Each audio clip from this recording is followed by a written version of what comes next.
one? Yes, exactly. Thank you so much for attending this talk. My name is Anani Jamal. I'm the Dean of the Princeton School of Public and International Affairs, and it's my pleasure to welcome you all to today's conversation. The Dean's Leadership Speaker Series brings to campus prominent leaders for meetings with student groups and public presentations on the important issues of the day. This Leadership Through Mentorship program gives students an invaluable opportunity to learn from practitioners who are engaging in the kind of activities they aspire to. I am proud to introduce today's event in the series, a conversation between Amitabh, Kant, and Princeton's Anu Ramaswami. Anu is the director of the MS Chadha Center for Global India, the Sanjay Swani 87 Professor of India Studies, and a Professor of Civil and Environmental Engineering and the High Meadows Environmental Institute. She's an interdisciplinary environmental engineer recognized as a pioneer and leader in sustainable urban infrastructure systems. Her work explores how several key sectors shape human environmental well-being from local to global scales. Anu has received multiple awards from the American Academy of Environmental Engineers and Scientists, and she is a member of the United Nations Environment Programme's International Research Panel. I now turn the floor over to Anu to introduce our guest and begin the discussion. Once again, thank you so much for being here.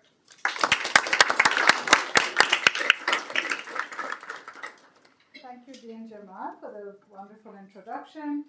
And it's really our pleasure here to invite Mr. Amitabh Kant to Princeton University.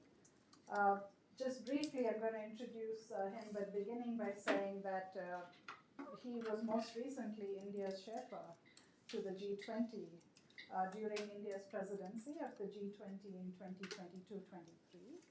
And this high honor is preceded by many years of innovation in governance and administrative reform in India. Specifically, he served as the CEO of India's Niti Aayog, where he spearheaded initiatives that really transformed India's infrastructure and economic growth trajectory. His journey in public service also includes him helming the Department of Industrial Policy and Promotion in India. He was CEO of the Delhi-Mumbai Industrial Corridor that many of you might have heard about. He also served as Secretary of Tourism at the Government of Kerala. He's authored 3 books on India, Incredible India, there are India 2.0, and has a very strong vision of what India can be now and in the future. He has demonstrated in all of these posts an unwavering commitment to pursuing reforms and driving economic growth through innovation in India. So it's really our pleasure to invite him here to talk about his experiences leading the G20 and more broadly on administrative reforms and governance in India. So please join me in welcoming him on stage.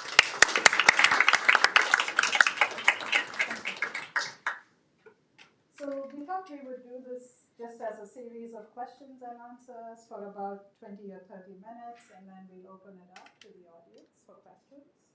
And so I'll just begin by asking about the G20 process.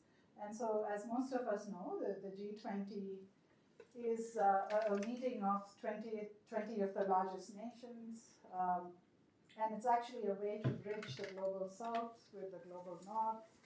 And this particular year was also a landmark year because the African Union joined the G20, so in some sense it's G20 plus, with the African Union having 55 countries that joined the efforts.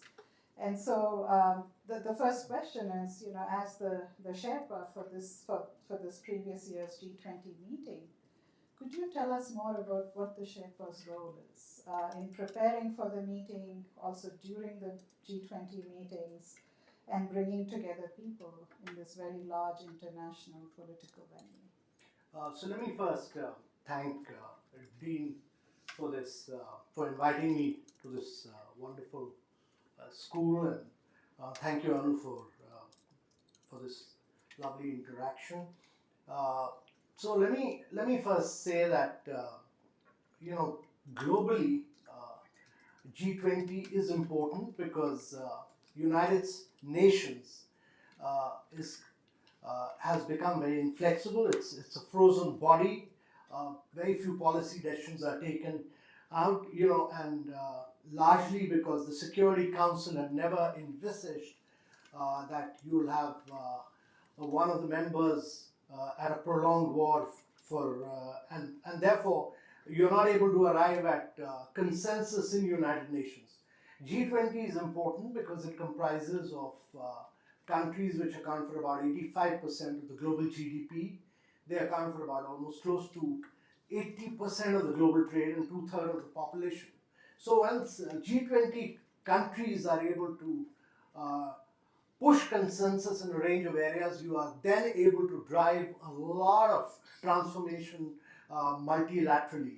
And that is important. And what the world has seen is that multilateralism has been on a retreat for quite some time. And it was very important that when India took over the presidency, it was in the background of the post-COVID era. There were several fault lines in the world. There was the Russia-Ukraine crisis, which had gone on for over about a year.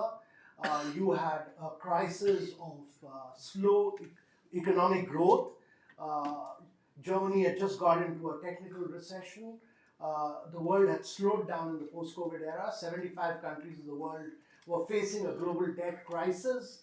You had a challenge of climate action, and you had a huge challenge of basically trying to push for consensus on many of these issues. So India wanted to be ambitious, it wanted to be inclusive, and it wanted to be action oriented. And at the end of this G20, we were able to drive a lot of consensus on driving global growth. We were able to push consensus on accelerating sustainable development goals, which to our mind was very critical for the global south, because learning outcomes, health outcomes, nutritional standards, they've all fallen during the COVID era. Only 12% of the sustainable development goals are on track. There's been a huge, instead of moving forward, we've taken a huge retreat on sustainable development goals. So that was critical. We were able to push for climate action, and we pushed for a very action-oriented green development pact of the leaders of G20 for a sustainable future.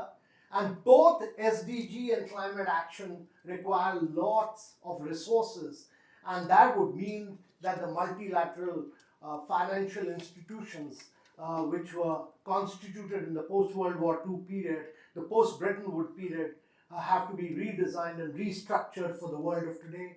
That was a critical agenda for us. And in the midst of both SDG and climate action, there's been one silver lining in the world, and that has been the emergence of digital public infrastructure for transforming lives of citizens in the global south. And therefore, technological transformation and how to use technology to leapfrog was critical. And lastly, one of India's key priority was that 50% of the population of the world today is women, and without a women-led development approach, it will be very difficult to transform the world. And therefore, how do you bridge the digital gender divide? How do you ensure greater participation of women in labor force? How do you ensure better learning outcomes, health outcomes for women was very critical. And all these areas, 83 paras of India's presidency, we achieved consensus. Despite being ambitious and action-oriented, we've achieved full consensus across. So India was able to straddle the world of G7, emerging markets, Russia, China, all of them together to bring consensus on a range of growth and developmental issues confronting the world today. So just following up on that, could you tell us what happened in the backdrop? So you were the Sherpa leading, but they were your counterparts, and could you speak more about processes behind the scenes? What happens when everyone came to Delhi? What happens when there wasn't, how was the negotiation of the language and so forth accomplished? I mean, that's a fascinating question, and it's meant for story to be told through a book later. But since Dean has invited me, I might as well give you a little bit of gossip here. And so, the challenge was that, you had the Russia-Ukraine crisis, and it was impossible to bring a consensus between G7 and Russia on that. And China was another challenge on many other issues. There was also a challenge on climate. There was a huge challenge on energy transition. And throughout the year, all our ministerial meetings, 14 ministerial meetings, failed on account of Russia-Ukraine issue. And the challenge was that whatever para you decide, there was huge challenge. What had been worked out in Bali the previous year was a completely split para, talking about some countries, most countries, few countries, where the consensus broke apart within a month. And therefore, the challenge for us was to bring consensus. We failed throughout the year. All 14 ministerials failed. And finally, the Sherpa meeting, and Sherpas are actually meant to take their leaders on top of the Mount Everest. That's why they are called Sherpa. Every country has a Sherpa. Now, Sherpas, the challenge for Sherpas was to arrive at a consensus, and the chances of my failing my leader were very high. It was about 95% before I got into the final round of meeting. Now, I took this meeting out of Delhi. I took it about 100 kilometers away into wilderness in a golf resort, which was quite about 100 kilometers off. We didn't allow any media to come in. And those were very tense moments. And when we started negotiating the Russia-Ukraine para, we also did not allow any Sherpa, and these are very senior people, they are of the rank of National Security Advisor, Cabinet Secretaries or Ministers. We did not allow any mobile phone to come in, because if any leakage takes place of any draft, that means that would be the end of negotiations. So we went through about 300 rounds, on that one para of Russia-Ukraine, we went through about 300 hours of negotiation non-stop. Nobody slept for 300 hours, non-stop. We had about 250 hours of bilateral. And we had close to about 16 drafts failed. 16 drafts failed. It was the 17th and the final round of draft when the leaders had come in, which succeeded. And we had to be really aggressive. We had to take a lot of risks. We had to be bold. We had to be courageous to have pulled it off. And we had to finally tell them, because by that time we knew everybody's red line. We had done so many rounds of negotiation. We knew every country's red line. And the key about negotiations, when you're doing a draft like that, is to push everybody back. You have to push G7 back, you have to push Russia back, you have to push China back, so that a middle ground could be achieved. And the final round that we presented was a draft which India presented, and we got all the emerging markets together first, because I got Brazil, I got South Africa, I got Indonesia together, and we were backed by Mexico, Argentina, Saudi Arabia, all of them together. So all the emerging markets put out this draft. And we had pushed back G7, which wanted outright condemnation. We pushed back Russia because they wanted the line on sanctions there to be removed. Many other things, but we managed it by pushing everybody back. And finally, when we got the acceptance of G7, Russia still wanted that line against sanctions. And that was a red line for them. So we had to finally tell Mr. Lavrov that this is not possible, and if you want it, then it will be 19-1. We'll just outvote Russia. And we had to finally tell him that, G7 wanted Zelensky to speak. We had not allowed that. In Bali, he had spoken virtually. We had to finally tell him on the night before the leaders arrived that if you insist on this, we'll have Zelensky to speak virtually right after our Prime Minister has spoken. And after that, we got Lavrov's clearance. He'd taken clearance at the highest level. So we got that clearance. And then, when we got everybody's approval, we got everybody from G7 except United States. In the morning, I phoned up the US Sherpa and asked him, and he said, "We've just finished our meeting with the president and with NSA, and the draft is fine with us, but we want Russia and China to first give their approval." I'd taken Russia's approval at 5 o'clock in the morning that night after 3 hours of negotiation with Lavrov. Then I phoned up the Chinese Sherpa, and Chinese Sherpa said that, "Mr. Kant, we don't have any objection with reference to the Russia-Ukraine para because it's been put by all the emerging markets. We don't want to go against the emerging markets. But we have one challenge." And that, I said, "What's the challenge?" He said that we'll approve the Russia-Ukraine para only if you remove a para to which we've already agreed. I said, "What is that?" He said, "Our Prime Minister who's participating doesn't want that." And that was that USA will host the G20 in 2026. So I got back to the American Sherpa who said, "No, we can't remove that because 2026 is very important because the American presidential election will be held. We want to announce that it will be important." So I got back to the Chinese Sherpa. He said the challenge is that Americans don't issue visas to the Chinese. They don't issue visas for people from Hong Kong. They don't even issue visa for the governor. So we had the leaders meeting starting, and we locked ourselves in the next room, the American Sherpa, me, and the Chinese Sherpa, and we negotiated for 2.5 hours. The Chinese wanted a written guarantee.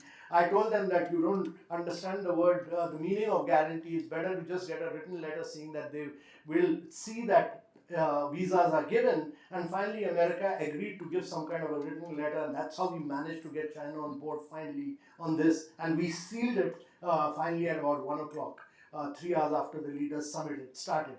But there was a lot of background, there was a lot of back-end negotiation, there were a lot of ups and downs, 16 drafts failing, 300 hours of negotiation on one para.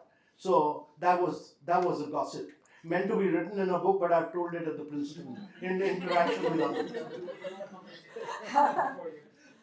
I was just saying, this sounds intense, and the timing of it, sounds scarily like graduate students preparing for the exam at the late night, but at a much higher level of stakes. Yes.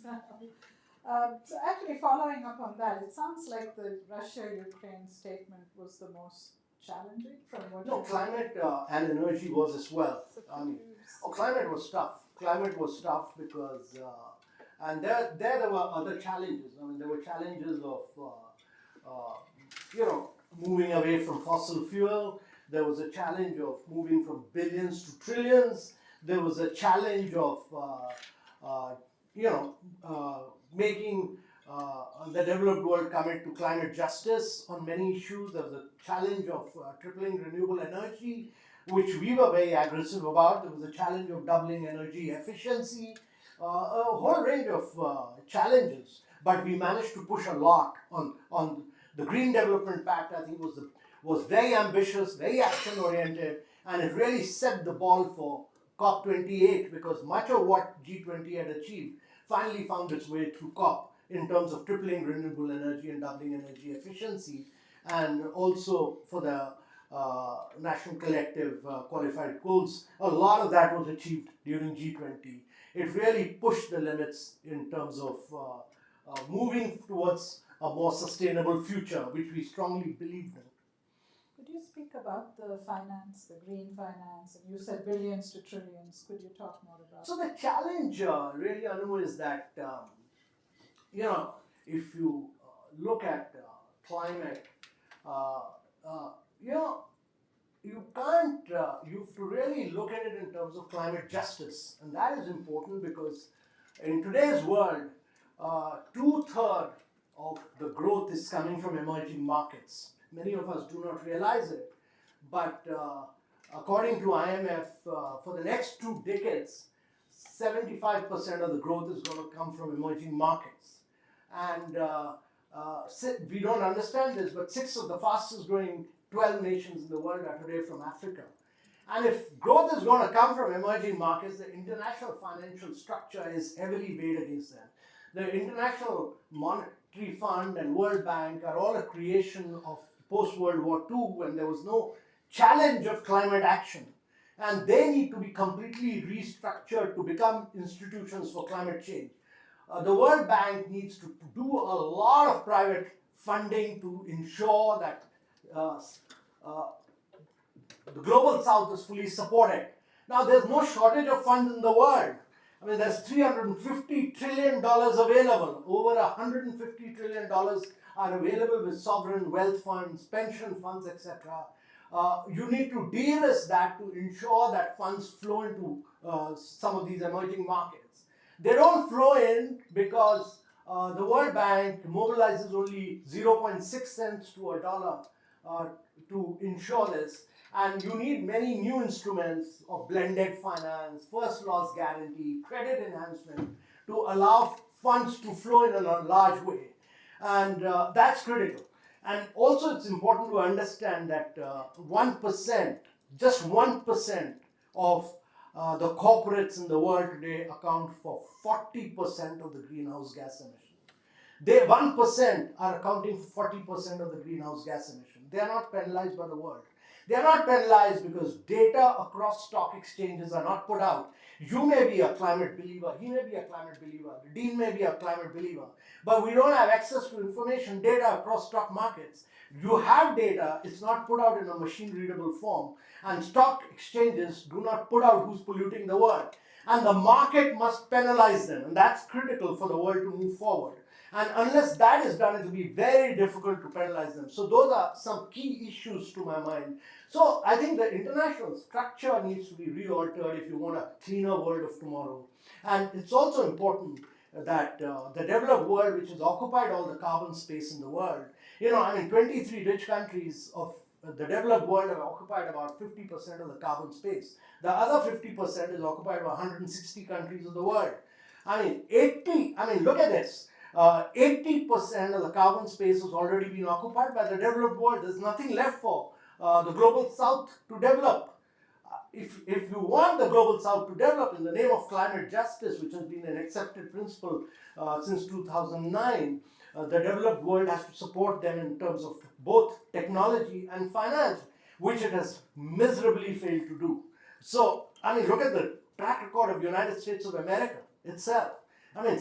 It has 5.5% of the population of the world, but it accounts for today about 30% of the energy consumption. It accounts for about 25% of the greenhouse gas emission, and yet its record on financing is absolutely pathetic. So these are huge challenges for the world.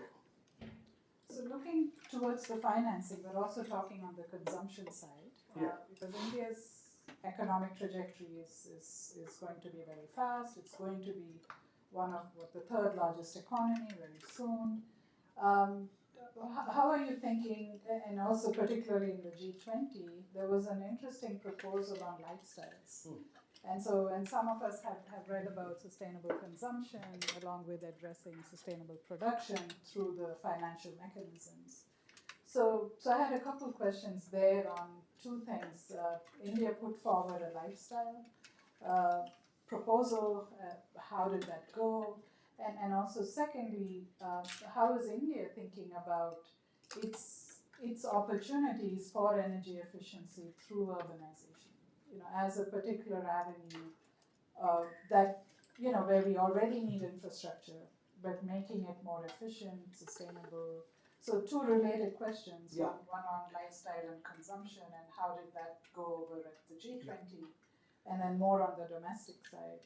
How are we thinking about urbanization in India, knowing that 400 million people are going to be coming to cities, not only in India but elsewhere too? Yeah, so both were very critical questions, but I think first let me just put this in a perspective that it's while India's emissions are very low in terms of per capita, India will be the way it's urbanizing, the way it's industrializing, it'll be the third biggest polluter in the world. And therefore, it's very important that a country like India actually takes the lead in becoming the first country in the world to urbanize and industrialize through a process of decarbonization. So much of what India is doing by driving renewable energy, it's done about 187 gigawatts of renewable energy. It's the only G20 country to achieve its NDC targets 9 years ahead of schedule, is pushing for green hydrogen so that much of the on hard to abate sectors, steel, cement, etc., we import about 160 billion worth of fossil fuel. We move away from that into green hydrogen, and I'll come to that a little later. But India has created a huge movement towards ensuring that we bring down prices in electricity through renewables. Our energy prices are the lowest in the world today. We pushed for a big movement of making our two-wheelers all electric. We pushed for a very, very major movement on ensuring what the Prime Minister said is lifestyle for environment. And that is the life movement, that is ensure that there is a behavioral change. Nudge people, this nudging theory, we totally believe in, that if you don't nudge people, they will not become pro-planet people. And much of this challenge that you're facing in different parts of the world is because it's not countries or government which will make a difference, it's the citizens and the communities which will make a difference. And unless and until you don't convince and make a difference to their mind that they have to become the agent of climate change, it will not happen. And what India has been doing is to nudge people into behavioral change, to put off their electricity, to put off their water taps, to put off their car engines, etc. And the IEA study shows that if you're able to become pro-planet people, you'll actually save 21% of the greenhouse gas emissions from that. So nudging theory and putting people for lifestyle, for environment was very critical for us. We pushed this through in the G20 and everybody. There were challenges, but finally, many people said it's anti-consumerism, for instance. But we finally managed to bring a full consensus on that and everybody agreed. And we strongly feel that citizens and communities will make a huge difference in this war against climate action. And secondly, on your question of urbanization, which I think is very important from an Indian perspective, is that we are going to see 500 million people getting into the process of urbanization. In the next 5 decades, India will be creating a Chicago every 5 years.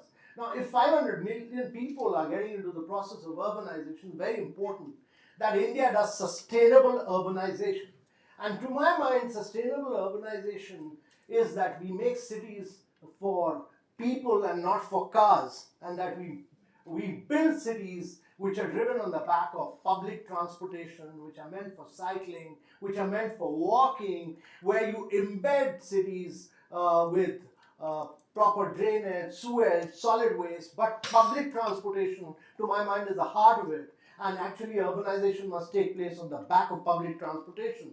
And therefore, much of what India is now doing is to push for that urbanization in terms of electric buses, pushing for mass rapid transport system, pushing for bus rapid transportation system, pushing 70 cities are going through metros. Much of that is based on trains and metros and buses and walking and cycling. And my belief is that we should not make the mistakes which the West has done. I mean, look at America, 1,100 cars per 1,000 people. Look at Europe, close to about 900 cars per 1,000 people. India is just 21 cars per 1,000 people. So the level of destruction in India as it urbanizes will be much less. Its ability to move to a more sustainable model of urbanization will be much less if you are able to build up public transportation. But this is a challenge, but it's a huge opportunity to drive sustainable urbanization and create a model for compact, dense, vertical, but on the back of good infrastructure and on the back of good transportation. Wonderful. So I'm noticing we only have about 20 minutes left, and I thought this would be a good time to open up to audience questions. Please do introduce yourself and go ahead. My name is Asif Hassan. I'm a retired UN official. I really want to thank you for a very stimulating insight into the processes. My question is something that you alluded to, and that's the multilateral financial institution. It would be very interesting to see the extent to which there has been any progress, if any, in terms of the refinement of the bank and the IMF, which was set up in a different political and economic context. And in fact, the development challenges are not so much trade as environmental and and survival as such. So, how do you see it evolving? There could be one where they render into complete irrelevance and private sector and creative financing comes about, or the harder one, that they reformed and actually play a catalytic role. So how would you see the evolution at all? And I'd really like to thank you for a very stimulating talk, sir. Thank you. So I think it's a very, very important question. So one of the things we did during our presidency was to constitute a committee which is of experts, which is chaired by Larry Summers of Harvard and N.K. Singh of India, and to really lay down the roadmap for restructuring the multilateral financial institutions. And what it said is that you require about, after a lot of work, it said that its final report has come out, which is now getting implemented by institution, which said that you require about close to $3 trillion a year up to 2030 for both SDG and climate action. And it says that you require 2 trillions from domestic resources, but you require $1 trillion from multilateral institutions, out of which about a lot of that will have to be raised through private resources. And the World Bank should actually be raising 5x of what it does right now up to 2030 from private resources. And that would really mean that the instrument of meager in the World Bank of issuing guarantees to, the World Bank has a vested interest. It's actually salary structures linked to direct lending. So it only does direct lending to countries. It never does indirect lending. But without indirect lending, you will never be able to raise private capital. Now there's a surplus of private capital in the world which is not able to be mobilized because there are different risks in the world. The United States raises money at 2%. India raises it at about 7.5% to 8%. Africa raises it at 16%. Sub-Saharan Africa raises it at 22%. Now projects at 16%, 22% will be totally commercially non-viable. So you need to do a global pooling of risks, de-risk them, and ensure that money flows to at globally doable rates. And that's the job of MEGA in terms of taking care of political and administrative risks or de-risking projects and ensuring that there is a shelf of projects. And also making available a lot of data which is presently available. A lot of this risk arises because there's inaccessibility of data to many of the funding agencies, to the pension funds and insurance funds and so on. So that's critical, and that's really the job, and therefore they've laid down a very clear roadmap for this. And I think IMF also needs a major restructuring because inflation in some parts of the world has huge influence on emerging markets. Money is flowing in from developing countries in the global south into the developed world rather than flowing vice versa. And therefore, to my mind, and I've been very honest about it, that IMF also has been a very miserable failure in managing global economy and in managing inflation in the developed part of the world, which has adversely impacted the global south. So these institutions need a heavy restructuring, and it would be a great job if Princeton also gets into this bit about examining their role for the next 3 decades or so.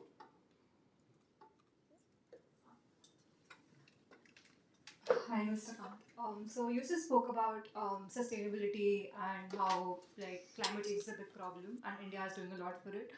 However, we just recently amended the I think Forest Act, where we now allow we change the definition of forests, and a lot of area which was originally forest because it was anything which was covered by trees is no longer protected that way. We will also allow deforestation if you are near 100 kilometers near the border.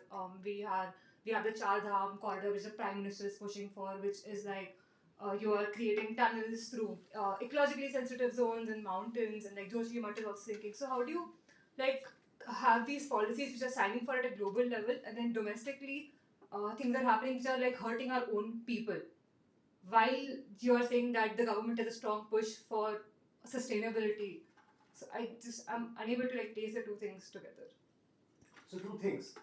First is that whatever India has done for sustainable development has been done on population scale, and let me put this in a perspective, not merely in terms of 185 gigawatt, but ensuring that railways go 100% electric by 2030, by providing over 100 million people, 100 million women cooking gas connections so that they move away from firewood, or by ensuring that 30 million people, households get electric connection, or by now pushing for all two-wheelers and three-wheelers go electric. 90% of the three-wheelers are electric in India, and I think a huge movement for two-wheelers to go electric. And the aggregation of ensuring that almost about 4.5 billion LED bulbs find a way in India to drop prices. All that has been done on size and scale, population scale, to bring down prices. And second is, to come to your question, is that in India, it's very important to build this right blend between economic growth and sustainability. If you do not have growth, you will not be able to take care of 1 billion people who are living, who are going to move from poverty to middle class and then on to prosperity, but doing it in a sustainable manner. Now, the challenge in India was that there was no definition of a forest. Any land in India could be defined as a forest, anything which I have unused. If you have revenue land, that was also being treated as forest. So all that the government has done is to clearly define what is a forest area. And second thing is, whatever development takes place in India goes through a detailed environment study and is finally approved by a non-governmental environmental impact assessment committee, which clears it and then gets implemented. So not only do you have an environmental impact committee, you have the National Green Tribunal, which stops many of the developmental projects subsequently, and then you have the courts. So India is a very vibrant, lively democracy, and there are many young people like you who go and question the government on all these issues, and they go and pose issues before the National Green Tribunal, and many of these projects get thwarted. So, but this definition of a forest was very critical. And to maintain the right balance between sustainable development and growth is a very fine, delicate balance, that growth is essential, but it must be done sustainably. So don't get, my view on that is that many of us, including me at a young age, was getting totally swayed away by one consideration, not looking at the larger perspective of growth being critical to raise per capita income of citizens, also very important.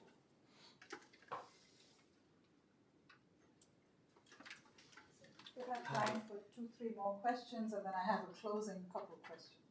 Thank you so much for your talk. I thought you adequately grilled me already. No, I'm just going to ask you what was easy in the G20 for my closing question. So we can come back. My name's Tony. I want to ask a question that perhaps has a lot of information prior to it, but I'm wondering specifically, you're talking about that it's difficult to gather data and there's like hardly any dissemination of data. And then you're talking about urbanization, of having to build one Chicago every single year for the next few years, 5 years. Every 5 years. Every 5 years. And you're talking about the investment and the World Bank, and then also about the sustainability efforts for urbanization.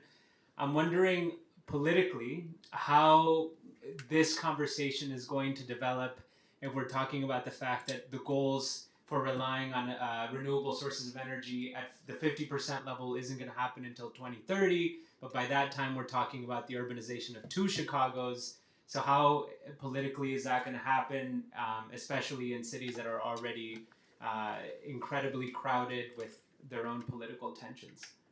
So India's aim is, we've done about 187 gigawatt, but by 2030 we are aiming to do 500 gigawatt of renewable energy. That's solar, wind, and small nuclear. But more important than that is that even if you do renewables, even if you are to convert every single electricity into renewable, that's only 20% of your energy. The balance 80% of your energy is what goes into steel, what goes into cement, what goes into fertilizer, what goes into long distance transport, what goes into refinery. That's 80% of your energy. Now the challenge for a country like India is that we import worth about 160 to 180, depending on foreign exchange value rates. In fact, during the COVID period, it went up to about 200 billion worth of import fossil fuel.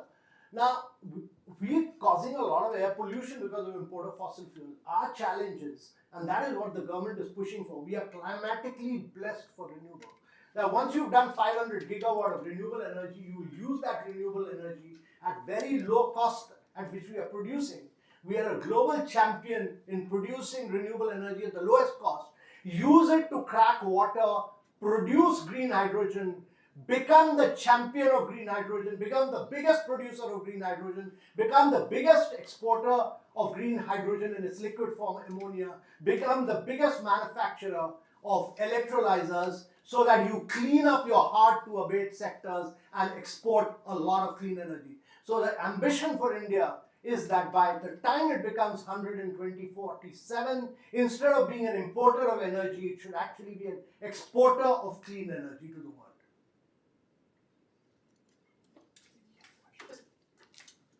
Just a quick And one from Denise, yeah. here and then Denise, yeah. Thanks so much for your talk. I'm Edmund Downey, PhD student here in the School of Public International Affairs. I wanted to ask about your time leading DIP, the Department of Industrial Policy and Promotion. Between 2014 and 2016, you were involved in Make in India, production-linked incentives, other sort of key features of the sort of new age of industrial policy in India. What did you see, what were your goals in changing how industrial policy was done in India when you came in? And how do you think industrial policy in the Modi administration is done differently or the same as it's been done in under prior governments? So I think the biggest thing that happened was that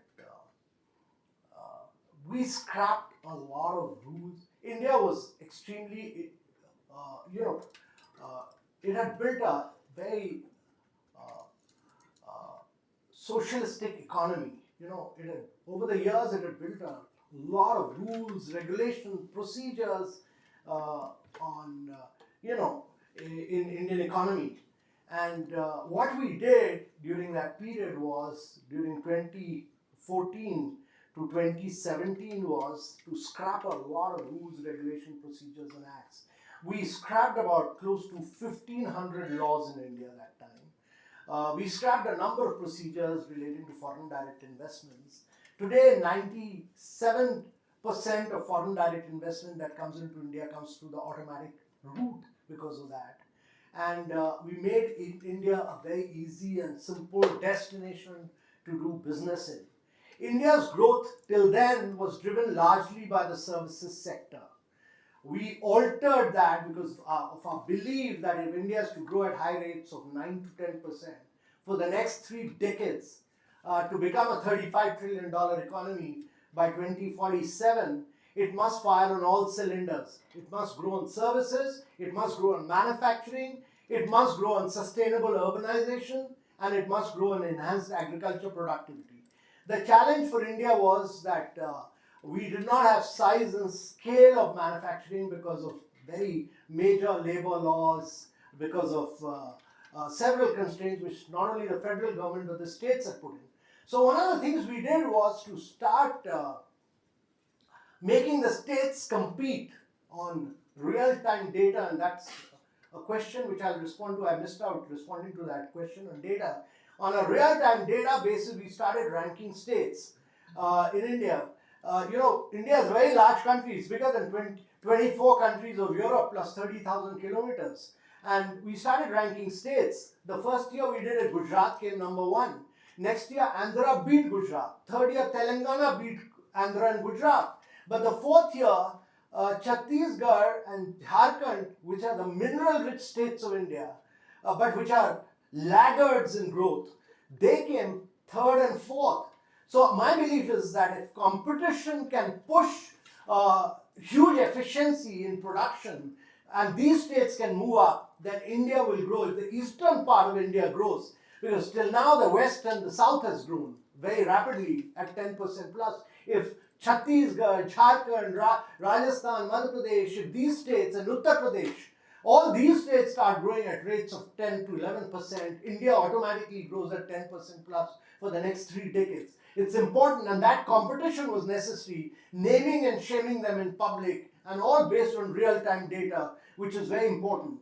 And that is what we did to India. Thirdly, on this production-linked incentive was to say that we want you to become biggest in terms of size of manufacturing. So we'll support you in case you are able to meet production target year after year for the next 5 years. We didn't do protectionism. We didn't say that you only manufacture in India, but we said you grow bigger and bigger and biggest in 5 years' time, and that will be withdrawn in 5 years' time. So the production incentive was to bring size and scale to manufacturing. So several things we did. We opened up the patent rules, regulation, making things very easy to register patents so that we push innovation. We opened up about 15,000 tinkering labs in schools so that robots, drones, AI could be learned from class 5th level onwards, so that we could build a more innovative culture in India. So many radical things to break the bureaucratic stronghold on India's manufacturing. But data, I want to respond to that question. You know, when I was a young officer, data on a real time was not available. Today, data on a real time is available. And that, to my mind, is the biggest transformation that has taken place. And, you know, when I was in Niti Aayog, we ran this program for 115 of the most backward districts of India. The most backward districts, we didn't call them backward, we call them aspirational districts of India. And on education outcomes, health outcomes, nutritional outcomes, on agriculture productivity, we ranked these districts. We made them compete on a month-to-month basis. We put out their ranking, we named and shamed them. We shamed the district collector, who's the administrative head. We shamed the elected representative, and we awarded the best performing district. And in 3 years' time, these districts have now started performing better than the best performing districts of India. And that has been the transformation only on real-time databases. You know, when I was a young officer, data used to come in 5 years, 6 years later. In India, now it's available like this because a billion smartphone. You know, you have everybody with a digital identity. During the COVID, look at this. You know, billion plus people, 1.4 million people, 1.4 billion people with a digital identity, a billion smartphones. Between 2015 and 2017, India opened 550 million bank accounts. That's every second bank account opened in the world was opened in India. And we then linked it up with digital identity and the mobile number. So my mobile is my bank account for the last 5 years. I've not been to a physical bank. I've not been to an ATM machine. I've not used my debit credit card. I do all my debit credit from my bank here. I can be transferring money from here to the dean. It'll go straight into a bank account. Debit credit directly. You know, we can go to any shopkeeper anywhere, even a small street vendor, and just do mobile transactions in India. So 46% of the real-time transactions in India happen on a real-time basis. And then we had a number of young startups who started doing on the payment history, started doing, credit payment.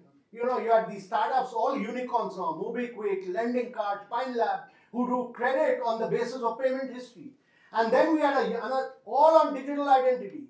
And then we had another set of startups like, Zerodha, Grow Upstock, who took stock market to tier 2, tier 3 cities, rural area, and transformed wealth creation into this. And then we had another set of startups called GoDigit, Acco, who provide insurance on the mobile in less than a minute. So India's transformation on data, real-time transactions, on the mobile, on the go, has been transformational. It's unparalleled. And during the COVID period, we transferred money. You know, I've not used my credit card or ATM machine, been to an ATM machine or gone to a bank for 5 years. The only time I've used my credit card is when I come to San Francisco, visit Princeton, or go to meet my daughter in San Francisco to hire an Uber vehicle. Otherwise, never. In India, during the COVID period, we put money into the bank account. We didn't give large packages. We put money into bank accounts of 350 million people straight into the bank account without a single paisa of leakage. That's been the transformation of India in the last 8 to 9 years. And that's why the Bank of International Settlement said it, digital transformation, what India has achieved in 9 years, is equivalent to 50 years. What would have taken India 50 years to achieve, it has achieved in 9 years' time because of digital identity and this movement forward through mobile and bank accounts. So I think we have time for one more question. Is that, so Denise, while you, go Okay, ahead. thank you so much for your talk, and I'm really pleased to hear your enthusiasm about addressing climate change. I was interested in hearing a bit more about green hydrogen that you started to discuss, because India is still building coal-fired power plants. Your CO2 emissions increased about 8 or 9% last year. You're also trying to deploy a lot of renewables, but there's a risk that if you start exporting a lot of green hydrogen, that the renewable energy that's used to produce that hydrogen will not be used to decarbonize your grid.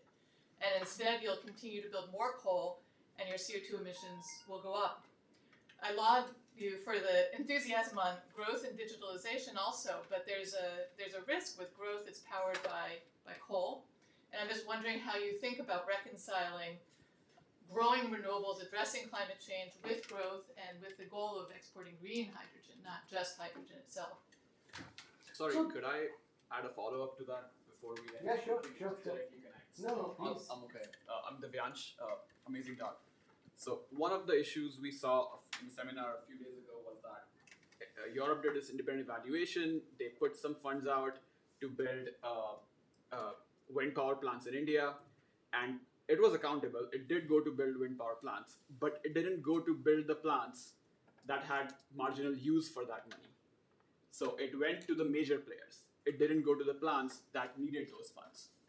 So on top of that, how do you ensure that No, if I just didn't get that.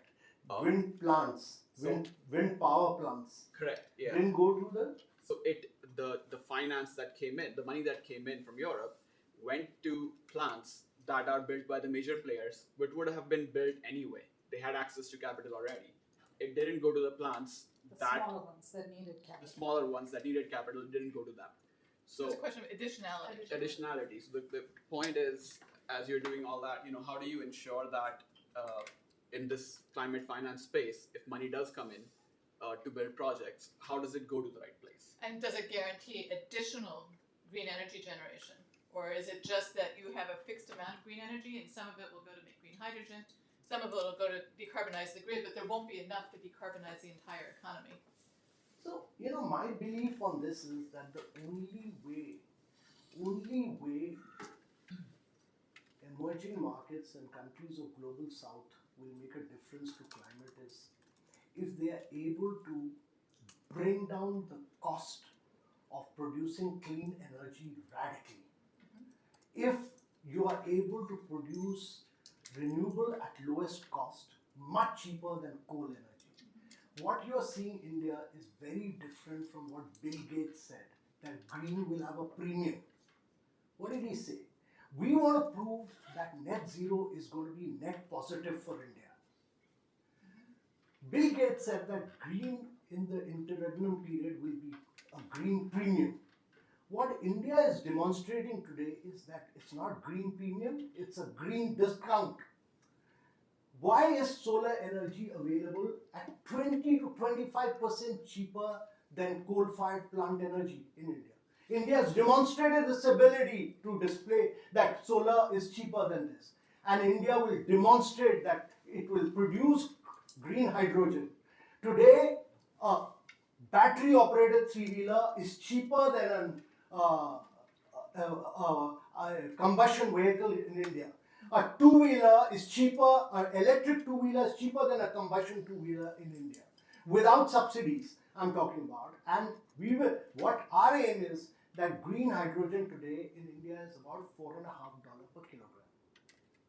The challenge for India is to bring it down to $1 per kilogram by 2030. $1 per kilogram. This will not happen without size and scale. This will not happen without private sector play. This will not happen without the right policies, without the right technology, and without the right financial inflows.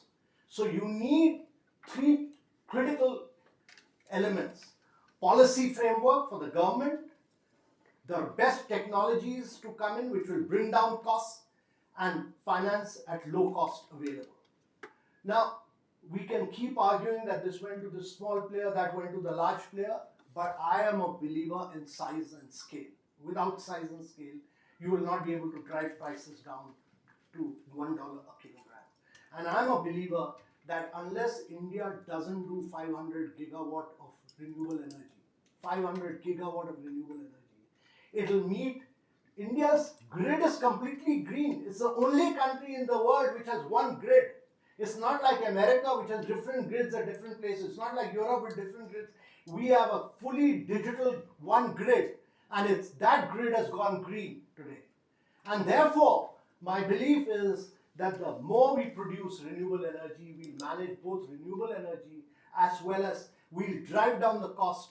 And once the cost comes down, nobody will go for coal. People go for coal because you find that coal is cheaper if you're climatically blessed, which India is. India in climatic conditions can only Saudi Arabia can compete with it, and Saudi is flushed with fossil fuel.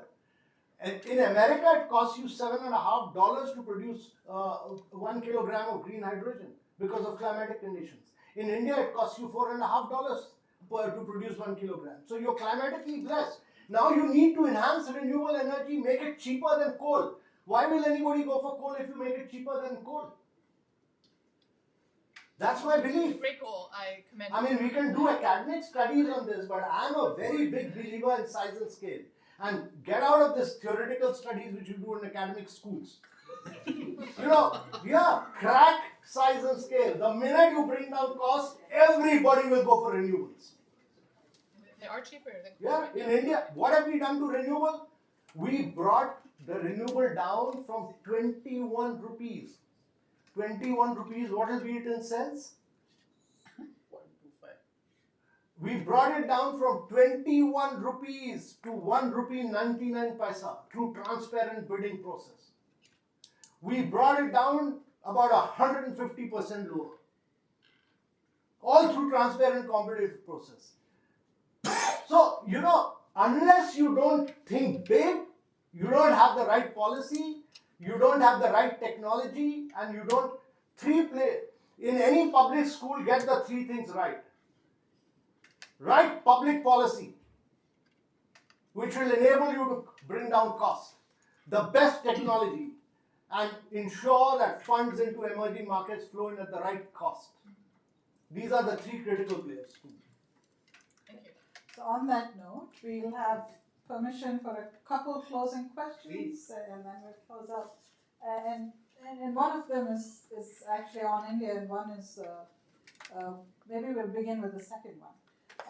So we have the G20 Sherpa for Brazil, which is going to take on the next G20. What would be your one biggest message for them? Be ambitious, be visionary, be action oriented, and be transformational. And on that same note, as we think about India, you've mentioned ambition, size, scale, and I can see that in what you're talking about and what we're seeing in the policy landscape.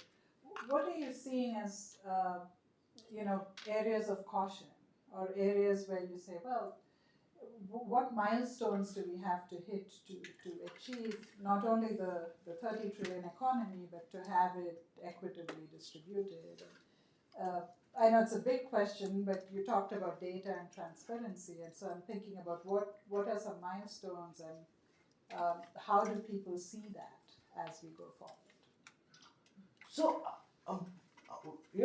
I'd say what are the challenges, which to my mind are also huge opportunities for India. And first, it will be impossible for India to grow into a $35 trillion economy, growing at 9 to 10% for the next 3 decades, which is what its potential is, without a huge improvement in learning outcomes, without a huge improvement in its health outcomes, and without a huge improvement in its nutritional standards, and without focusing on women.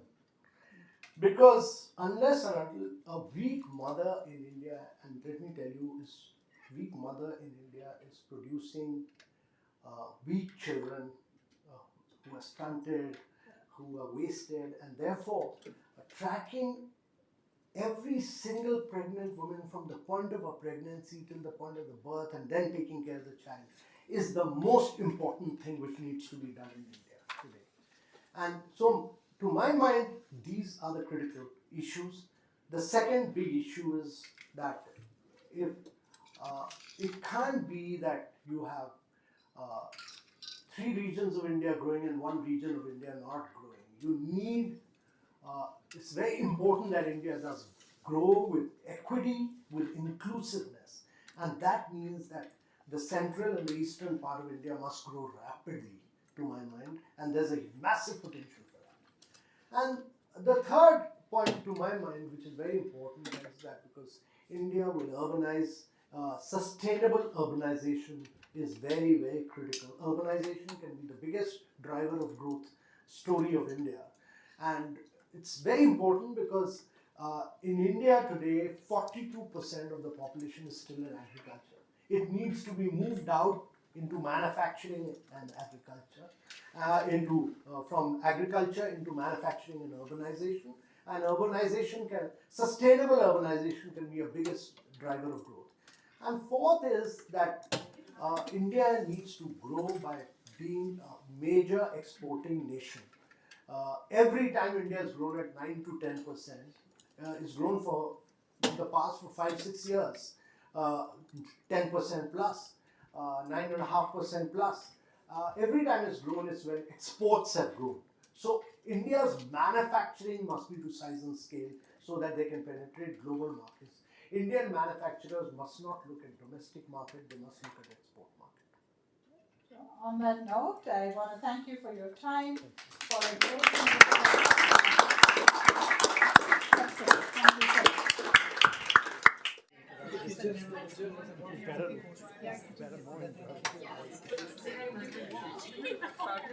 Yeah. Good afternoon, everyone. Yes, exactly. Thank you so much. Yours.